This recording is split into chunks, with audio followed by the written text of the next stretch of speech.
Sebelahku ini Upin ini. Baik, bismillahirrahmanirrahim. Kita mulai. Assalamualaikum warahmatullahi wabarakatuh. Waalaikumsalam warahmatullahi wabarakatuh. Bagaimana kabarnya Mbak Mas semuanya untuk hari ini? Sehat semua ya? Alhamdulillah.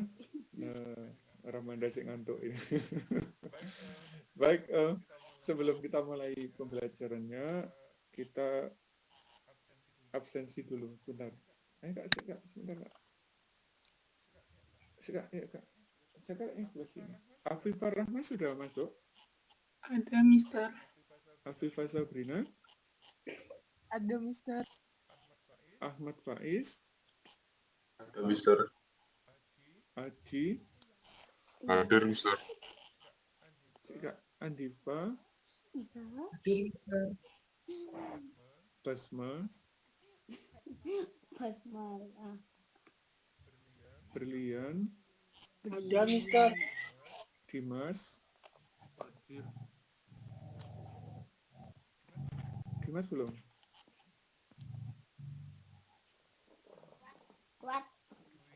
Dwi Cahya?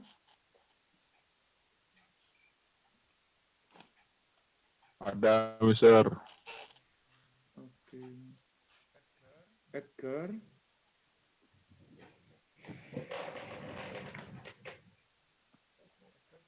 Edgar belum masuk. Adria? Ada, Mister. Farahatul Alia? Hadir, Mister. Fabrilian?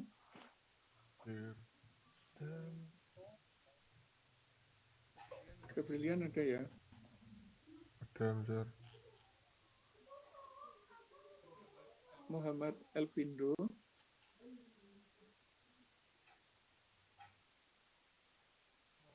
Muhammad Elvindo ada? Muhammad Aditya? Ada? Hadir, Mister. Ahmad Altaf? Hadir. Ajit? Noval? Hadir. Nada? Hadir. Nurhaliza? Hadir, Mister. Parama? Putri Anissa? Hadir, Mister. Ramanda? Ada, Mister. Rizky Faiz? Hadir, Mister. Saifullah? Hadir, Mister. Salman? Hadir, Mister. Oke, saya cek lagi. Edgar sudah masuk, Edgar?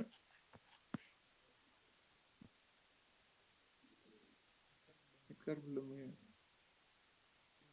Tinggal Fabrilian. Hadir. Ada. Ini baru masuk Fabrilian. Oke, siap. Baik, alhamdulillah kita hari ini bisa ketemu lagi. Suasananya masih suasana yang menyenangkan. Kota Malang yang sesungguhnya kondisinya dingin. Kalau yang tinggal di Malang, dingin banget suhunya hari ini, bisa sekitar 15 atau 14 derajat Celcius. Jadi cukup membuat males untuk bangun. Gimana untuk yang pertemuan pertama? Masih ada masalah nggak sebelum kita beralih ke materi selanjutnya? Nggak ada?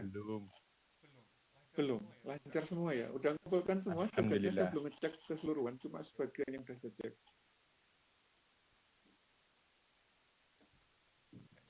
Kayaknya belum semua ya. Kak Aus. Baik, kalau nggak ada pertanyaan, hari ini kita langsung masuk di pertemuan yang kedua. Di pertemuan yang kedua ini, kita masih melanjutkan materi yang kemarin, yaitu mengenai sifat koligatif larutan. Aduh, digangguin sama anak saya ini, nggak apa-apa ya sebentar. Kalau di pertemuan pertama kemarin, kita bahasnya ada 3 bagian. Yang pertama mengenai konsentrasi zat, yang kedua ada titik didih, yang ketiga ada titik beku. Nah, hari ini kita lanjutkan. Kalau kita buka di modul, materinya adalah mengenai tekanan osmotik. Saya share screen dulu ya. Biar enak. Sebentar. Sudah tampil layarnya? Sambil Sudah, kontrol Mister. dari HP. Baik, untuk pertemuan kali ini, kalau di modul yang saya tampilkan, jadi pertemuan 1 dan pertemuan 2 itu modulnya masih sama yang digunakan, yaitu modul 1. Untuk pertemuan kali ini, kita akan fokus membahas 3 hal. Yang pertama adalah tekanan osmotik, nanti yang kedua adalah penurunan penurunan tekanan uap, baru nanti yang ketiga kita membicarakan sekilas mengenai sifat koligatif larutan elektrolit. Semoga tiga-tiganya nutut ya dalam waktu 40 menit. Karena apa? Yang untuk tekanan osmotik itu mudah. Karena anak-anak pasti sudah mengenal tentang istilah osmotik di mata pelajaran biologi. Kalau di biologi kan ada istilah osmotik, yaitu peran zat akibat perbedaan konsentrasi. Nah, agar perpindahan itu berhenti, tidak terjadi lagi, perlu adanya tekanan yang ditambahkan dari luar. Nah, tekanan yang ditambahkan agar proses osmotik tidak terjadi lagi itu dikenal sebagai tekanan osmotik. Konsepnya cuma gitu aja, sederhana. Nah, bagaimana pengaplikasiannya? Untuk tekanan osmotik, karena dalam kondisi larutan, itu nanti rumus yang digunakan pun akan mengikuti rumus yang ada di larutan. Tapi rumus larutan ini diambil dari rumus gas ideal mengenai PVNRT ini. Di sini ya, gas ideal. P itu adalah tekanan, V itu adalah volume, N itu adalah mol, R itu adalah tetapan gas, T itu adalah suhu. Suhunya harus dalam satuan Kelvin. Kalau ini kita kumpulkan dalam kondisi larutan, tekanannya itu simbolnya tidak lagi P, tapi nanti diganti dengan P. P ini digunakan untuk gas. Jadi pressure untuk gas itu simbolnya P, kalau tekanan osmotik untuk larutan simbolnya P. Jadi P itu rumusnya apa? Ini diganti P ya. P sama dengan nRT dibagi dengan P. Dibagi dengan volume. Sementara itu, N per P itu sendiri, itu nanti sama dengan molaritas. Sehingga rumus untuk sifat koligatif larutan tekanan osmotik menjadi P sama dengan molaritas dikali tetapan gas dikali dengan suhu dalam satuan Kelvin. Jadi coba ini aja rumusnya. Mudah sekali. Saya ulangi ya. P itu adalah tekanan osmotiknya, satuannya atmosfer, M itu adalah molaritas, R itu adalah tetapan gas, nilainya ini 0,082, T itu adalah suhu, satuannya Kelvin. Lah bagaimana pengaplikasian di dalam perhitungan? Aplikasinya begini, kita ngambil contoh. Misalnya ada 6 gram urea, MR-nya 60, dilarutkan ke dalam 500 ml air. Proses pelarutan dilakukan pada suhu 27 derajat Celcius. Berapakah tekanan osmotiknya? Tinggal masukkan aja. Tadi di sini ada rumus P. Rumusnya apa? M, molaritas. Lah molaritas kita ambil dari materi pertama tentang konsentrasi, bahwa rumus molaritas itu apa? Mol dibagi dengan volume.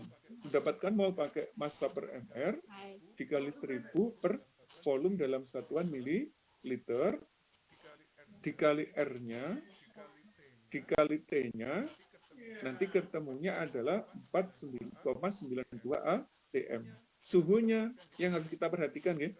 Perhatikan suhunya harus dalam satuan Kelvin. Ini masih Celcius. Agar menjadi Kelvin, rubahnya gimana?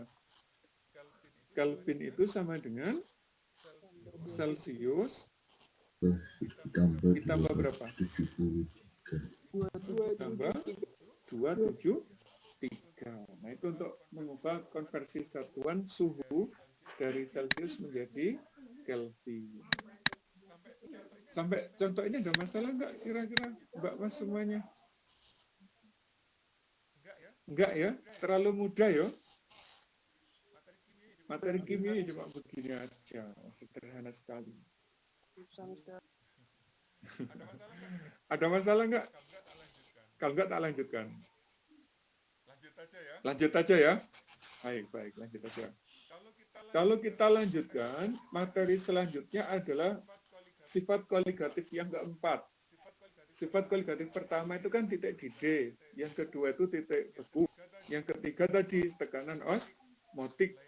Lah yang keempat ini ada penurunan tekanan uap. Nah, apa penurunan tekanan uap itu? Analoginya itu sama kayak kalau kita masak mie yang kayak kemarin itu. Saat kita mendidihkan air, airnya sudah mendidih, terus mie-nya dimasukkan, dan airnya nggak mendidih lagi. Uapnya juga akan berkurang. Artinya di situ saat ada mie dimasukkan ke dalam air mendidih, uapnya akan berkurang, tidak mendidih lagi. Nah, tidak mendidihnya itu nanti dikenal sebagai proses penurunan tekanan uap. Nah, bagaimana menjelaskannya yang dihubungkan dengan diagram fase kayak kemarin? Kita analoginya juga di sini. Pakai diagram ya. Ini adalah diagram fase kayak kemarin. Yang hitam, atas, ini adalah untuk air sebagai pelarut.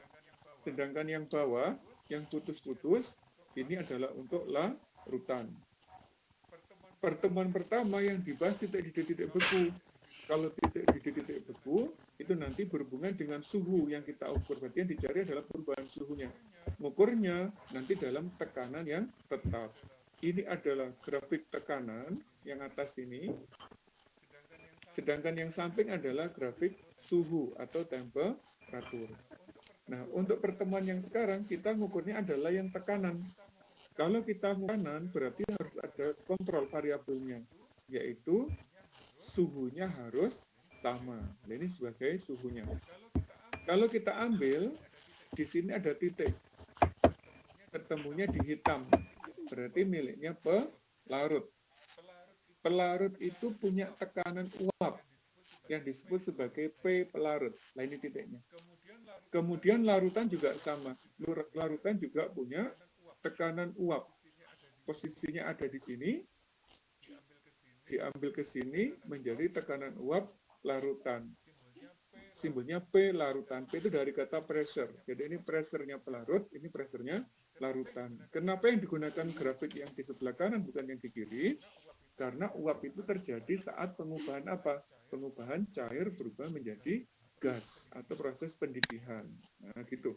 Makanya kita bahas ada di sebelah kanan. Ini tadi adalah P pelarut. Sedangkan di sini adalah P larutan. Lebih tinggi mana antara P pelarut dan larutan? Itu nanti akan lebih tinggi yang P-nya pelarut. Artinya apa? Saat ada zat terlarut, itu menyebabkan tekanan uapnya akan turun. Nah, seberapa turunnya ini dikenal sebagai delta P atau penurunan tekanan. Karena tekanan uap, delta P itu mewakili perubahan tekanan uap. Berapa besarnya delta P? Itu dihitung dari ini, dari selisih. Berarti selisih antara P pelarut dan P larutan. P pelarut itu disimbolkan dengan P0, ini miliknya pelarut ya. Kalau ini miliknya larutan. Sedangkan penurunannya ini. Yang delta itu, yang ini tadi, itu disimbolkan dengan ini. Yang ini miliknya air, pelarut, itu disimbolkan P0. Kalau yang milik larutan, yang di bawah ini, nanti disimbolkan dengan P. Jadi rumusnya adalah delta P sama dengan P0 dikurangi dengan P. Nah, untuk menghitung tekanan uap, konsentrasi yang digunakan tidak lagi molaritas, tidak lagi molalitas, tapi adalah fraksi mol. Ini yang kita gunakan. Nah, bagaimana untuk mencarinya? Yang Mas Mbak gunakan cukup ini aja rumusnya ya. Penurunan tekanan uap itu sebanding dengan fraksi mol. Fraksi molnya siapa? Zat terlarut. Berarti XT dikali dengan P0. Kalau sudah menggunakan rumus ini, yang ini nggak digunakan nggak apa-apa, karena nanti biar kita tidak kacau. Kalau ini yang dicari adalah delta P-nya, kalau ini yang dicari adalah P-nya. Delta P tadi apa? Penurunannya. Kalau ini langsung tekanan uap larutannya. Nah, kenapa ini saya bahas paling akhir untuk tekanan uap? Karena konsep yang harus kita kuasai itu lebih tinggi dibandingkan yang titik didih dan titik beku. Bagaimana pengaplikasian di soal? Pengaplikasiannya itu begini, sederhana sekali. Ini contohnya ya. Tekanan uap air murni pada suhu tertentu adalah 30. Nah, air murni itu kan pelarut. Berarti 30 mmHg ini adalah miliknya air. Simbolnya menjadi P0. Gitu. Kalau ada tekanan uap air murni atau pelarut, itu nanti simbolnya adalah P0. Oh, sorry. Nulisnya jejer. Ini P0, simbolnya begitu. Terus ke dalam 90 gram air, berarti ini pelarutnya, dilarutkan 15 gram urea. Yang ditanyakan ada dua. Tentukan penurunan. Kalau ada penurunan, itu nanti yang digunakan adalah simbol delta. Hati-hati ya. Kalau ada penurunan, kalau ada penurunan, kenaikan, itu nanti yang digunakan adalah simbol deltanya ini, delta P-nya berarti yang ditanyakan. Nah, yang kedua, tekanan uap larutan. Apa simbolnya tekanan uap larutan? Yang ini, yaitu P-nya. Ada dua yang ditanyakan, ada P, ada delta P. Setiap mengerjakan soal yang berhubungan dengan tekanan uap, langkah pertama yang dilakukan adalah mencari molnya. Molnya zat terlarut disimbolkan dengan NT, atau molnya zat pelarut yang disimbolkan dengan NP. Terlarutnya siapa? Ini kan ada air, ada urea. Yang lebih banyak kan yang air. Yang lebih sedikit adalah urea. Berarti nanti urea ini sebagai zat terlarut. Dimasukkan aja. Ureanya 15 gram, MR-nya 60. Ketemunya 1/4 mol. Sedangkan airnya sebagai pelarut, masanya adalah 90. Ini, MR-nya adalah 18, ketemunya adalah 5 mol. Tinggal dimasukkan ke sana, delta P. Rumusnya tadi apa delta P? Delta P itu adalah XT. X terlarut. Nah, X terlarut, kalau kita gunakan rumus yang kemarin, kan ada fraksi mol ya, di awal-awal. Kita lihat dulu. Kalau ada fraksi mol, akan ada gini. Ada XP, ada XT. Kalau ditanyakan XP atau fraksi mol pelarut, kan molnya pelarut dibagi mol total. Nah, sekarang kita juga sama. Gunakan rumus yang terdahulu itu aja. Tinggal dimasukkan, ketemu.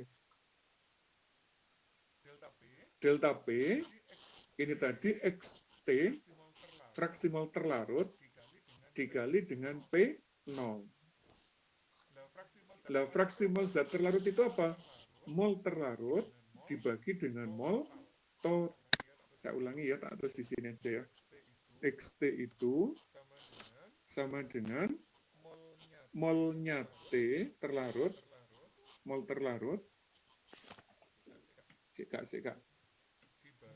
Dibagi dengan, sebentar. Dibagi dengan mol total. Nah, gitu. Nah, kalau mol total itu berarti nanti ada dua, yaitu N terlarut, sini ya posisinya, salah. Ditambah dengan N pelarut. Nah, begini. Jadi nanti N terlarutnya ini 0,25, mol totalnya pelarutnya adalah 5, terlarutnya adalah 0,25, tinggal dikali dengan P0. Nah, P0 besarnya 30 ini, yaitu miliknya tekanan uap air murni. Kalau dihitung, nanti ketemunya 1,43 mmHg. Nah, ini masih sebatas apa? Masih sebatas delta P, atau penurunnya sekarang. Bagaimana dengan tekanan uap larutan? Ya, kita pakai yang rumus yang tadi, yang ini, delta P, P0 dikurangi dengan P. Delta P-nya sudah ada, yang kita hitung tadi. P0-nya sudah ada dari soal tadi, sehingga P-nya bisa kita hitung. Bagaimana caranya? Nah, ini masukkan aja 30 yang miliknya air, yang ini yang perubahannya tadi, sehingga tekanan uap larutannya tinggal 20,57. Nah, itu materinya. Selesai, wes. Untuk penurunan tekanan uap. Ada pertanyaan kira-kira? Gak ada ya? Nanti kalau misalkan waktu menyelesaikan tugasnya, ada permasalahan, boleh langsung buka modul, terus tanya ke saya, bebas. Karena cuma berapa ya? 4 gak 5 tadi yang tak masukkan. Hari ini udah saya upload untuk tugasnya. Baik, kalau nggak ada pertanyaan, biasanya anak-anak tanya, untuk apa sih tekanan uap dan sebagainya ini? Nah, itu nanti digunakan di dunia industri, di dunia itu kimia, kita akan sering menggunakan hal-hal kayak begini, Mas. Jadi sangat luar biasa sih dalam kehidupan sehari-hari. Misalnya mau membuat amonia sebagai bahan pembuat pupuk dan sebagainya, nanti kita gunakan sifat-sifat kualitatif juga. Jadi sangat banyak aplikasinya. Cukup ya untuk materi yang tekanan uap ya. Ini mudah sekali kok. Kalau nggak ada masalah, sekarang kita masuk yang ini. Nah, yang ini sebenarnya butuh waktu. Ini kalau bisa tuh kita ketemu di kelas memang banget. Karena berhubungan dengan larutan elektrolit dan non-elektrolit. Dan nanti untuk sifat kualitatif larutan itu, antara larutan elektrolit dan non-elektrolit ada perbedaan. Apa yang membedakan? Kalau larutan elektrolit itu kan ada ionnya. Kalau ada ion itu berarti mempengaruhi jumlah partikelnya. Kesimpulannya apa? Misalnya ada glukosa 1 molal dengan NaCl 1 molal, molalnya kan sama. Tapi jumlah partikelnya tidak sama. Nanti lebih banyak yang miliknya NaCl, karena dia memiliki ion, sedangkan glukosa tidak memiliki ion. Nah, itu nanti menjelaskannya menggunakan ini, menggunakan faktor Van Hoff factor, nyebutnya begitu ya. Van Hoff factor itu nanti disimbolkan dengan I, simbolnya I. Untuk mencari nilai I itu ada rumusnya, yaitu 1 ditambah N-1 alfa. N ini adalah jumlah ion. Nah, teman tulis nggak apa-apa. N adalah jumlah ion, sedangkan alfa ini adalah derajat disosiasi. Berapa persen dia mengionnya, gitu ya. Berapa persen dia mengionnya. Itu disimbolkan dengan alfa. Dan misalnya kita ngambil ini, kalau ada NaCl, itu nanti kan bisa diionkan menjadi Na plus ditambah Cl min. Nah, jumlah ionnya berapa? N-nya ada berapa kalau ada kayak begini? Jumlah ionnya dilihat dari ininya. Na-nya ada 1, Cl-nya ada 1. Berarti nanti N-nya adalah 2. Misalnya lagi, kalau ada H2SO4, ini kalau dipecah menjadi H plus ditambah SO4 2 min. Berarti jumlah N-nya ada berapa? Ada 3. Hanya ada 2. Ini SO4-nya 1. Sehingga di sini nanti N-nya itu sama dengan 3. Kalau untuk derajat disosiasi ini biasanya ada di soal, akan diberikan.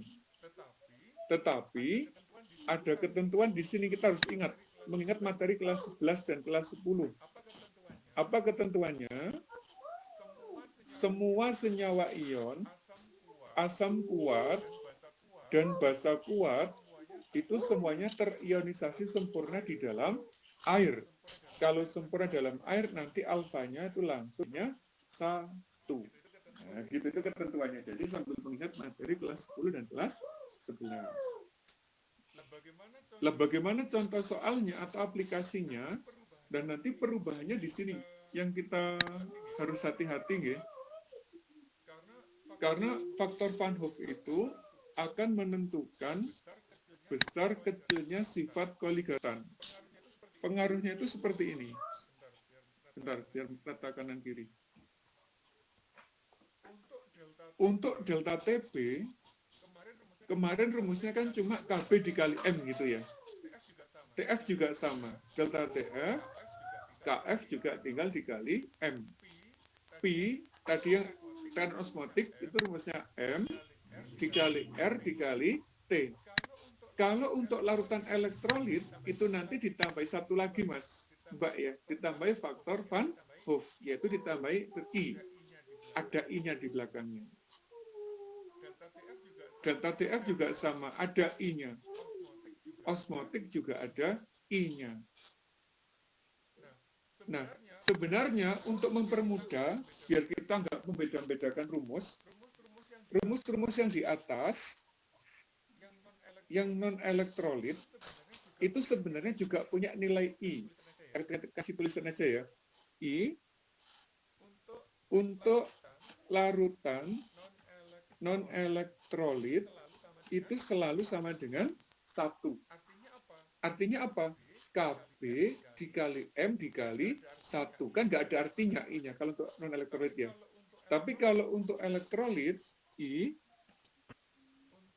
untuk larutan elektrolit itu selalu lebih besar dari 1.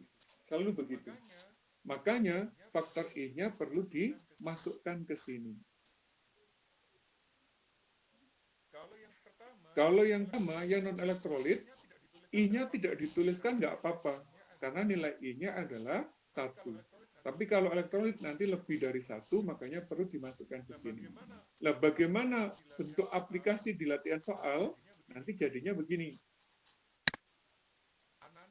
Anak-anak baca contoh soal itu langsung bisa semuanya. Nggak akan ada masalah. Coba ya, kita ngambil soal ini. Sebanyak 5,85 gram NaCl, MR-nya 5,5, dilarutkan ke dalam 200 gram air. Ada KF, ada KB. Titik bekunya berapa, titik didihnya berapa. Nah, kita kan sudah tahu bahwa NaCl itu adalah jenis garam. Garam adalah termasuk senyawa ion. Kalau diionisasi, pecah menjadi Na+ dan Cl-. Termasuk elektrolit kuat, nanti alfanya sama dengan 1. Jumlah ionnya ada 2. Sehingga kita bisa mencari apa? I-nya. I tadi rumusnya 1 ditambah N-1 dikali alfa. N-nya 2, alfanya 1, sehingga ketemu I-nya adalah 2. Tinggal rumusnya. Delta F, KF, dikali molalitas, dikali I. Masukkan angkanya. 1,56 itu dari sini. 5,85 adalah massa garamnya. MR-nya adalah 58,5 di dalam 200 gram air. Ini 200. Dikali I. I-nya masukkan, yaitu nilainya 2. Ketemunya menjadi 1,86. Lah berapa titik bekunya? Ya tinggal kurangi ini menjadi negatif 1,86 derajat Celcius. Bagaimana titik didih? Sama. Delta TB, KB dikali M dikali I. KB-nya ini, M-nya kayak tadi sama, I-nya dikali 2. Tinggal titik didihnya. Pasti di atas 100 kan? Tinggal 100 ditambah dengan 0,52 ketemunya 100,52 derajat Celcius. Nah, selesai wis materi sifat kualitatif. Ada pertanyaan nggak? Monggo. Duanya dari mana? Cerah. Iya, Duanya dari mana? 2 itu dari ini, Mas. Dari faktor Van Hoff. NaCl adalah senyawa ion, ya kan? Kalau dipecah membentuk 2 ion. Nah, jumlah ion ini simbolnya adalah N. Yang ini tadi, faktor Van Hoff di sini tadi. Nah, ini. Ada faktor Van Hoff. Simbolnya I, rumusnya 1 ditambah N-1 alfa. N adalah jumlah ion, alfa adalah derajat ionisasi. Nah, kita kembali ke sini. Ini ion pertama, ini ion kedua. Berarti jumlah N-nya adalah 2. Kenapa alfanya 1? Karena NaCl adalah senyawa ion. Nah, semua senyawa ion itu nanti alfanya 1, karena akan larut sempurna di dalam air. Sehingga kalau kita hitung, 1 ditambah 2 dikurangi 1 kan 1 ya. 1 dikali 1 hasilnya juga 1. Sehingga 1 ditambah 1 nilainya 2. Makanya I-nya nilainya 2. Begitu. Ada pertanyaan lagi kah? Mister, saya mau nanya. Iya. Itu tuh yang derajat disosiasinya kalau misalnya nggak 100 gimana? Nah, itu dibuat angka desimal, Mbak. Berarti kalau ada 100%, berarti dibacanya 100 per 100. Berarti nilainya 1. Berarti kalau misalnya... Jadi dari persentase diubah menjadi desimal. Misalkan ada asam cuka. Nanti gini, kalau asam cuka. Asam cuka mengion misalkan ya. Mengion 8%. Lah berapa alfanya? 0,8.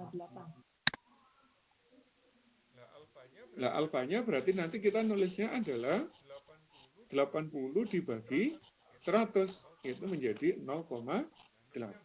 Ya, nulisnya begitu. Jadi alfa itu nilainya 0 sampai 1. Artinya 100%. Begitu, Mbak. Ada pertanyaan lagi kah? Cukup ya?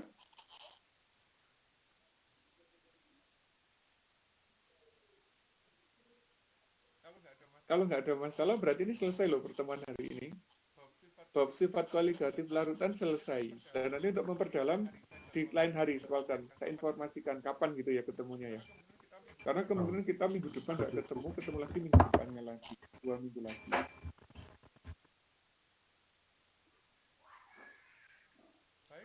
Baik anak-anak, kalau nggak ada pertanyaan, insya Allah cukup untuk pertemuan hari ini. Cuma begitu aja. Materinya simple, sederhana. Nanti tinggal anak-anak berlatih. Kalau ada masalah boleh kontak saya, gitu ya. Kalau nggak ada masalah, insya Allah kita cukupkan. Semoga selalu sehat. Ketemu lagi 2 minggu lagi. Terima kasih. Assalamualaikum warahmatullahi wabarakatuh.